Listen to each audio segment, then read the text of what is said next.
Salut les amis, on est parti aujourd'hui pour le 1354e épisode de l'After Zap Image et on va débuter avec des informations du côté de la Ligue 1. Premièrement, un match amical prestigieux à la fin du mois, ça sera le samedi 30 juillet. L'Olympique Lyonnais affrontera l'Inter Milan, donc ça sera quelques jours avant la reprise de la Ligue 1, donc c'est véritablement un bon test aussi pour se jauger par rapport à tout le travail qui a été réalisé pendant cette pré-saison. Donc le samedi 30 juillet, Lyon affrontera l'Inter Milan.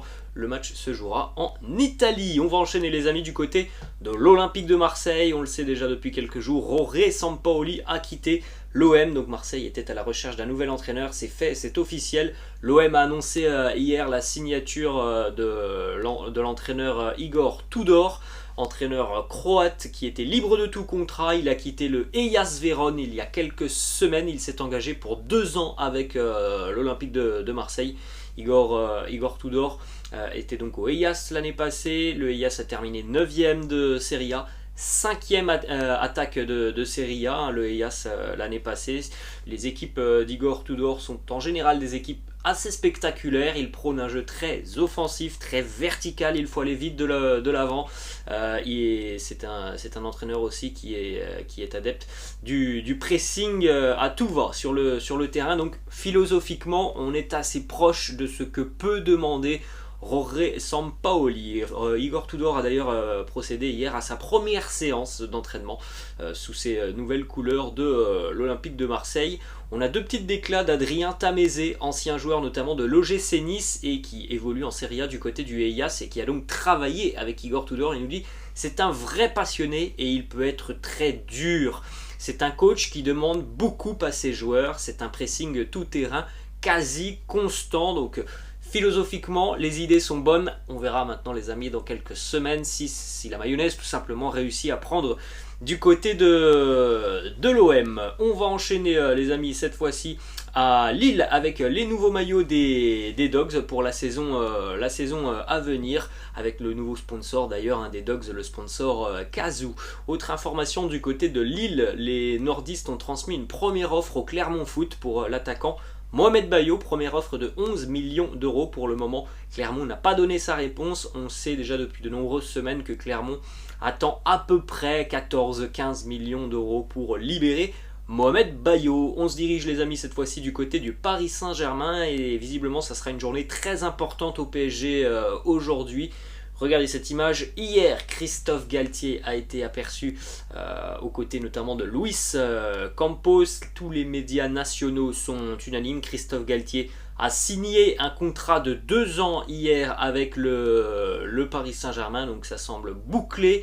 Et il faut savoir que cet après-midi, à partir de 14h, le Paris Saint-Germain a annoncé une conférence de presse qui aura lieu à l'auditorium du Parc des Princes, vraisemblablement les amis, pour annoncer la signature du nouvel entraîneur Christophe Galtier. Donc à partir de 14h cet après-midi, je pense d'ailleurs que ça sera retransmis sur la chaîne YouTube du PSG. Donc voilà, ça va être des journées importantes sur les prochains jours du côté du PSG, et ça démarre aujourd'hui, la signature du nouvel entraîneur parisien qui sera donc Christophe Galtier. Ensuite, on continue avec une petite image. Hier, Sergio Ramos était de retour au camp des loges, au centre d'entraînement du Paris Saint-Germain. Hier, c'était la reprise pour de nombreux joueurs du PSG, malgré le fait qu'il manque encore pas mal d'internationaux. Il y avait déjà évidemment, par exemple, la présence de Ramos, la présence aussi de Marco Verratti. On continue avec une autre information du côté du Paris Saint-Germain. C'est une information mercato. Il y a un accord qui est proche d'être trouvé entre le PSG et Sassuolo pour l'attaquant Gianluca Scamacca. Bon, c'est un peu cher je trouve quand même pour Scamacca, 50 millions d'euros, mais c'est vrai qu'il y a quelques semaines Nasser annonçait ne plus vouloir de bling bling. Bon là on peut pas dire que c'est du bling bling Gianluca Scamacca, même si ça semble tout de même un peu cher.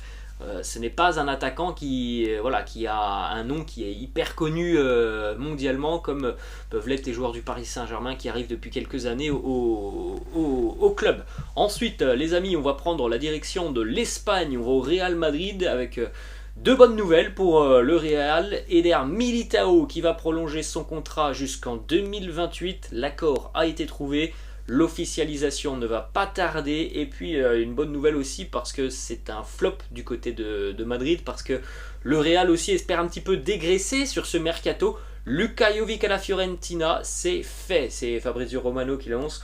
Le joueur sera prêté jusqu'en juin 2024. Ça, c'est la petite particularité. C'est un prêt de 2 ans pour Luka Jovic. Le Real Madrid a inclus une clause dans ce prêt de Luka Jovic. Ensuite, on se dirige du côté de Barcelone. On a pas mal d'informations au Barça. Premièrement, une déclaration de Joan Laporta, le président du club, hier, qui nous dit « Je veux gagner le sextuplé encore une fois. Nous allons vivre pour ça cette saison. » Donc bon, les objectifs sont élevés du côté de Barcelone cette année. On regarde aussi cette petite image. Pedri de retour hier au centre d'entraînement du Barça. Bon, il y avait Pedri, il y avait aussi une grande partie, une grande majorité de l'effectif catalan qui était de retour hier, notamment pour passer les examens médicaux de pré-saison. Ensuite, information qui concerne Ousmane Dembélé, qui à l'heure actuelle est un joueur libre. Nouveau contrat qui est sur la table pour Ousmane Dembélé jusqu'en 2024. Visiblement, les discussions avancent positivement, mais il n'y a toujours pas d'accord pour le moment entre Ousmane et le Barça. Joan Laporta a annoncé qu'il n'y avait pas de date butoir pour Ousmane Dembélé. Du côté de Barcelone, on est optimiste, on pense que Ousmane va s'engager de nouveau avec le Barça pour 2 ans. Ensuite, Joan Laporta s'est exprimé sur le sujet Frenkie de Jong. On entend beaucoup de choses depuis de nombreuses semaines en ce qui concerne Frenkie de Jong. Voilà la déclaration du président catalan Joan Laporta qui nous dit « Il est l'un des meilleurs milieux de terrain du monde et un joueur du Barça.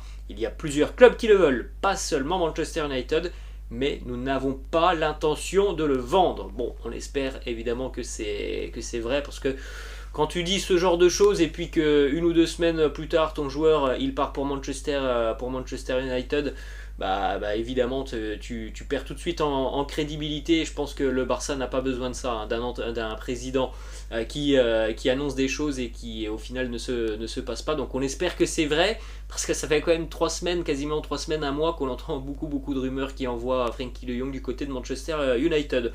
2 arrivées du côté de Barcelone hier. Bon, alors on le savait les amis depuis le mois de janvier quasiment. Andreas Christensen est officiellement un joueur du FC Barcelone, et il en est de même aussi pour Franck Kessié qui a signé jusqu'en 2026. On poursuit toujours du côté du Barça.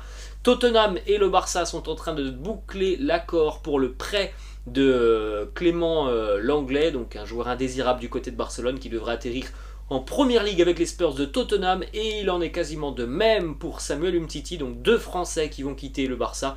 Samuel Umtiti qui devrait rejoindre la Ligue 1 et le Stade Rennais. Le Barça et Rennes finalisent actuellement les détails du transfert de Samuel Umtiti. Barcelone va résilier le contrat de Samuel Umtiti avant sa signature avec le club breton. On va poursuivre les amis du côté de l'Angleterre. Officialisation hier d'une très grosse recrue pour les Gunners d'Arsenal. Gabriel Jesus s'engage avec Arsenal. Montant du transfert 52 millions d'euros.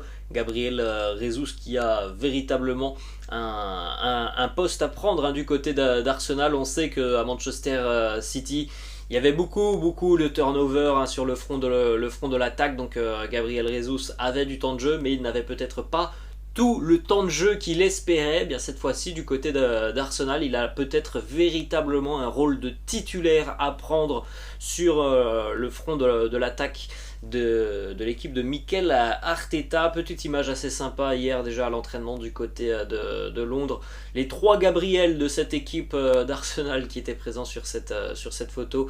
Gabriel Martinelli, Gabriel Jesus et Gabriel aussi, le défenseur brésilien de Arsenal. On se dirige cette fois-ci les amis du côté de Manchester United. C'était la reprise aussi hier pour les Red Devils.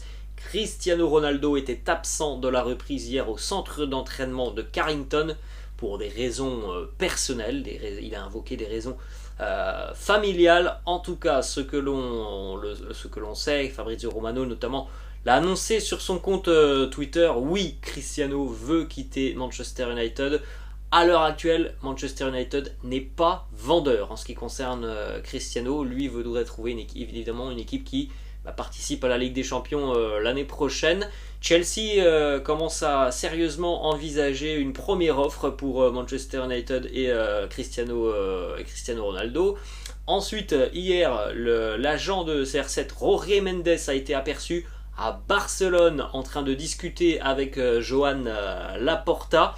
Donc évidemment sur les réseaux sociaux tout le monde s'est mis à parler d'une arrivée de Cristiano du côté de Barcelone. Alors c'est une possibilité, mais Jorge Mendes dans son carnet de joueurs qui travaillent avec lui, il n'y a pas que Cristiano Ronaldo, hein. Évidemment les amis, c'est un célèbre agent qui a de très grands noms qui travaillent avec lui. Donc on peut penser par exemple aussi que Jorge Mendes était à Barcelone pour discuter de Bernardo Silva. C'est aussi lui l'agent de Bernardo Silva. On sait que le Barça est très intéressé par Bernardo Silva. Donc voilà, on ne peut pas dire que Jorge Mendes était hier à Barcelone pour parler de Cristiano Ronaldo. Peut-être que ça a été évoqué. De là à dire avec certitude qu'il était là pour Cristiano, bon, c'est un petit peu utopique. On continue toujours du côté de l'Angleterre. Christian Eriksen a donné son accord verbal pour un contrat de 3 ans avec Manchester United, après donc une demi-saison réussie du côté de Brentford, et un retour sur le terrain qui semble avoir été parfait pour lui, qui il y a un an avait été touché donc par une crise cardiaque. Et bien Christian Eriksen va véritablement de nouveau revenir au plus haut niveau avec Manchester United. On se dirige cette fois-ci du côté de Manchester City. Arrivé hier aussi du côté des Citizens, Calvin Phillips qui s'engage avec City pour 6 ans. Montant du transfert 50 millions d'euros, donc une belle indemnité pour Leeds United. Ensuite on jette un coup d'œil les amis sur le montant total des sommes dépensées jusqu'ici sur le marché des transferts, donc au soir du lundi 4 juillet, c'était hier à 20h30. Regardez à quel point le championnat anglais est loin, tout simplement beaucoup trop loin pour les autres championnats. 718 millions d'euros déjà dépensés par la Première Ligue, 293 en Serie A, 232 en Bundesliga, 189 en Ligue 1 et seulement 135 millions d'euros en Liga. Direction l'Italie les amis, on va terminer d'ailleurs en Italie avec quelques petites informations. Premièrement, le nouveau maillot de l'AC Milan, hein, les champions d'Italie qui ont donc présenté hier leur nouveau maillot. Petite information aussi, Milan a fait une première offre au Club Bruges pour le jeune milieu de terrain Charles De Ketelaere, un très jeune joueur véritablement très utile sur le terrain. On l'a déjà vu déjà depuis 2-3 ans en Ligue des Champions, le jeune belge Charles De Ketelaere. Et on termine avec une petite information du côté de la Série B, et ça concerne aussi Manchester City, puisque Palerme, qui est remonté en Série B cette année, est désormais la propriété du City Football Club en détenant 80% des parts du club. Donc Manchester City a un royaume un petit peu partout sur la planète, notamment par exemple en France. C'est Troyes qui est partenaire de Manchester City. Bien là, Palerme en Série B sera donc une filiale de Manchester City. Voilà les amis, la fin de cette vidéo. J'espère que ça vous a plu. N'hésitez pas comme d'habitude à lâcher un petit pouce bleu. N'hésitez pas non plus à vous abonner à la chaîne. Moi je vous laisse les amis et je vous dis à demain. Ciao!